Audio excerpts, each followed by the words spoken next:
Hello everyone. तो कैसे हो भाई सब आप लोग। आपका स्वागत है मेरे यूट्यूब चैनल पे। आज हम करने वाले हैं भाई पार्ट नंबर 2 अपना integral class 12th maths NCERT से। तो इसका इंट्रोडक्शन आपको कैसा लगा मेरे को भाई जरूर बताओ। अब हम अपने क्वेश्चंस पे मूव कर रहे हैं, लाइक एग्जांपल्स पे।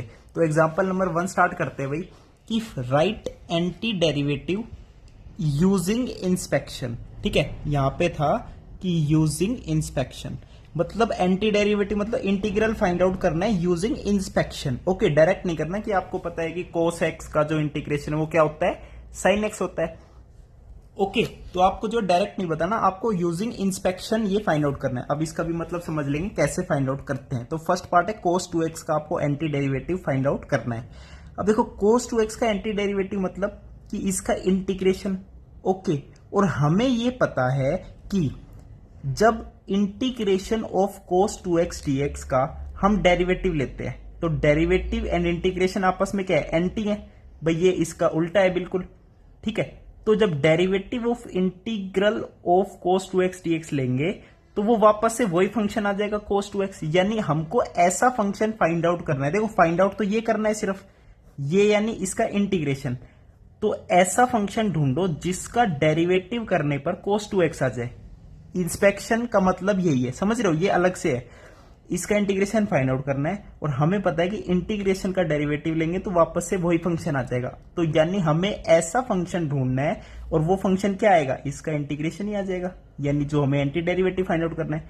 ओके ओके, तो ऐसा फंक्शन सोचो जिसका डेरिवेटिव कोस 2x होता है। हमें पता है साइन एक्स का डेरिवेटिव, सोचो साइन एक्स का डेरिवेटिव होता है कोस एक्स। अब कोस 2x चाहिए तो साइन 2x लिखना पड़ेगा। अब देखो साइन 2x का जब डेरिवेटिव लोगे तो क्या आएगा, कोस 2x और बाहर 2b आ जाएगा। और लेकिन हमें चाहिए सिर्फ कोस 2x, तो 2 को हटाना पड़ेगा।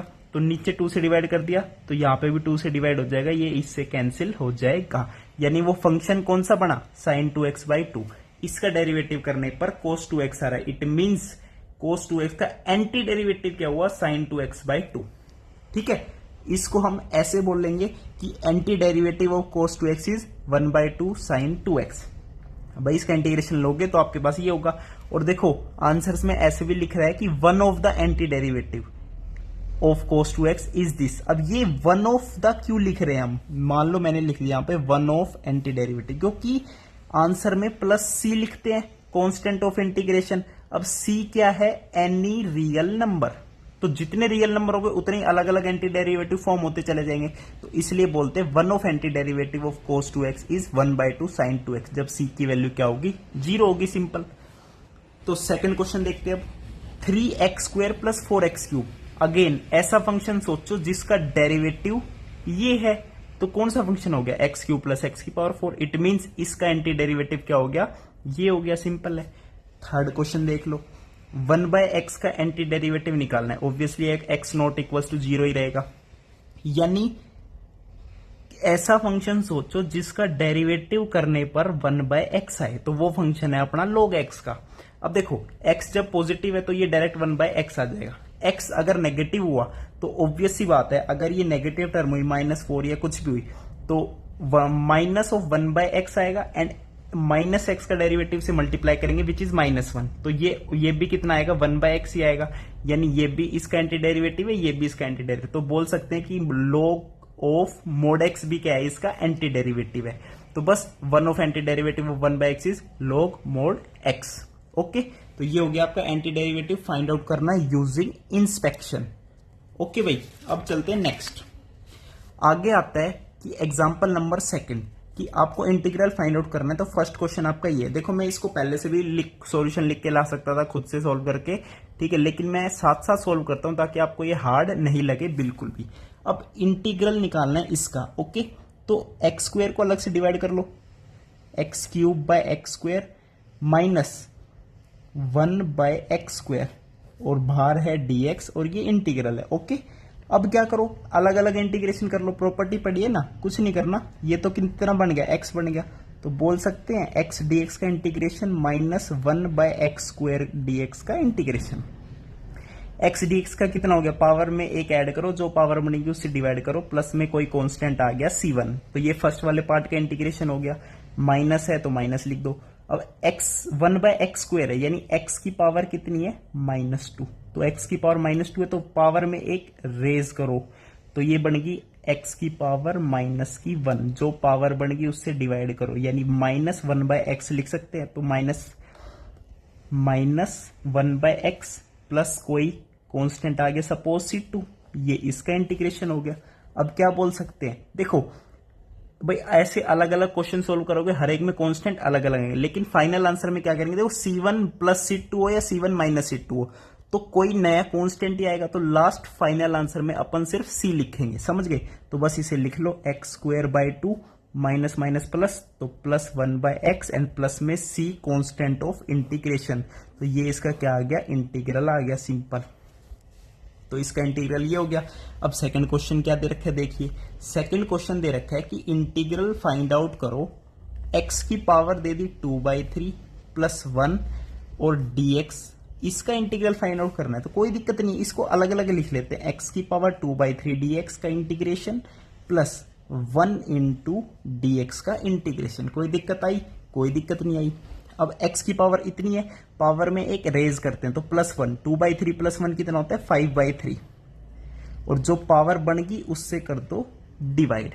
कोई दिक्कत, कोई दिक्कत नहीं सर, कोई दिक्कत नहीं। इसके साथ आएगा +C1, इसके साथ आएगा +C2, तो मैं लास्ट में +C लिख रहा हूं आंसर में, ओके। 1 dx का इंटीग्रेशन, dx का इंटीग्रेशन होता है भाई कितना, x होता है, देख सकते हो 1 को मैं लिख सकता हूं x की पावर 0, तो पावर में एक रेज करो, x की पावर 1 बनेगी, जो पावर बनेगी उससे डिवाइड कर दो, तो ये बन गया x। तो 1 dx हो या dx हो, ठीक है, उसका इंटीग्रेशन क्या बनता है, x बनता है, और लास्ट में लिख दो प्लस कांस्टेंट ऑफ इंटीग्रेशन। तो ये हो गया आपका second part, example number second का।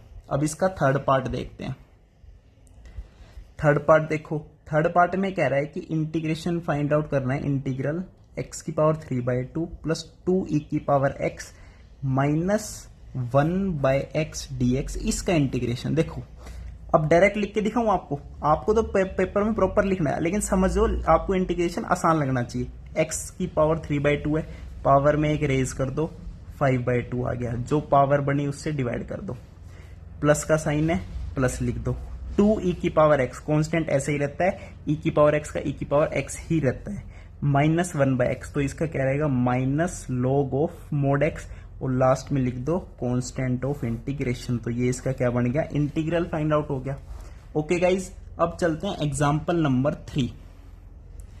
एग्जाम्पल नंबर 3 क्या कह रहा है, देखो उसका first part, again integral find out करना। देखो पूरे चैप्टर में इंटीग्रल ही फाइंड आउट करने हैं, तो आपके टिप्स पे हो जाना चाहिए कैसे कैसे इंटीग्रल फाइंड आउट कर ले, और आपको याद भी हो जाना चाहिए। अब देखो कल मैंने बोला था कुछ याद कर लेना इंटीग्रल, तो क्या आपने वो याद की है। अब इसमें काम आएंगे वो sin x dx का इंटीग्रेशन कितना होता है, -cos x dx का कितना होता है, +sin x, लास्ट में प्लस कांस्टेंट ऑफ इंटीग्रेशन। क्या यही बात है, अभी चेक कर लेते हैं, कल गुरुजी ने बताया तो था, देख लो भाई। sin x का -cos x का sin x, तो यही चीज यूज करिए, लास्ट में plus constant of integration. Second part देखिए, सेकंड पार्ट देखो, आपको दे रखा है कोसिकेंट x की मल्टीप्लाई है cosecant x plus coat x dx। अब कोसिकेंट x जब इससे मल्टीप्लाई होगा तो बनेगा कोसिकेंट स्क्वायर x, उसका इंटीग्रेशन होता है माइनस का क्या, माइनस का कोट x। अब जब कोसिकेंट x कोट x से मल्टीप्लाई होगा dx के साथ इंटीग्रेशन, उसका इंटीग्रेशन होता है माइनस का कोसिकेंट x, और लास्ट में प्लस कांस्टेंट ऑफ इंटीग्रेशन। बस थर्ड पार्ट देख लो इसका, है ना थर्ड पार्ट, बिल्कुल है गुरुजी। थर्ड पार्ट में कह रहे हैं 1 - sin x अपॉन में cos स्क्वायर x dx का इंटीग्रेशन निकालना है। ओके, तो 1/cos स्क्वायर x को अलग लिख लो, 1/cos स्क्वायर x हो गया secant स्क्वायर x dx का integration, minus sin x/cos square x, तो sin x/cos x को लिख दो 10x, नीचे क्या है cos x है तो ऊपर लिख दो secant x dx, इसका अलग से इंटीग्रेशन कर दो। secant स्क्वायर dx का इंटीग्रेशन कितना है, 10x है, क्योंकि 10x का डेरिवेटिव ये होता है, एंटी डेरिवेटिव है basically, minus secant x 10x का इंटीग्रेशन कितना होगा, secant x होगा, क्योंकि secant x का डेरिवेटिव ये होता है, और लास्ट में प्लस कांस्टेंट ऑफ इंटीग्रेशन। ये इसका क्या हो गया, इंटीग्रल हो गया। एग्जाम्पल नंबर 4 पे चले।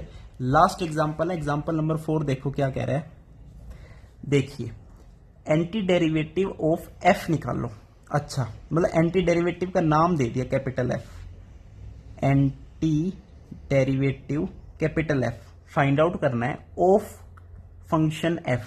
अच्छा, और फंक्शन क्या दे रखा है, F X is equals to 4x³ minus 6, और बोल रखा है कि एंटी डेरिवेटिव में 0 रखने पर 3 आ रहा है। ओके, अब देखो इसका एंटी डेरिवेटिव निकालना है यानी इंटीग्रेशन, तो अब ऑब्वियस सी बात है इसका इंटीग्रेशन लोगे, या ऐसे सोच लो कि किसका डेरिवेटिव ये आता है, तो x⁴ माइनस 6x का, तो ये आ गया कैपिटल एफ। अब आपको पता है कैपिटल एफ में जब x की जगह 0 पुट करते हैं तो 3 आता है। अब देखो ये एंटी डेरिवेटिव है तो प्लस कांस्टेंट ऑफ इंटीग्रेशन तो लिखना हमेशा याद रखना है। अब मैं क्या करता हूं, एफ एट 0 लेता हूं, x की जगह 0 रख दो तो c बचेगा, और उसकी वैल्यू 3 दे रखी है, c की वैल्यू 3 आ गई, यानी बोल सकते हैं कैपिटल एफ की वैल्यू कितनी आ गई एंड में, x⁴ माइनस 6x प्लस 3, ये इसका क्या आ गया एंटी डेरिवेटिव। कैपिटल एफ जो फंक्शन है वो आपका ये है। तो ये थे आपके एग्जांपल्स, आगे एक्सरसाइज पे भी मूव ऑन करेंगे। चैप्टर समझ आ रहा है या नहीं ये जरूर बताएं। थैंक यू, नमस्कार।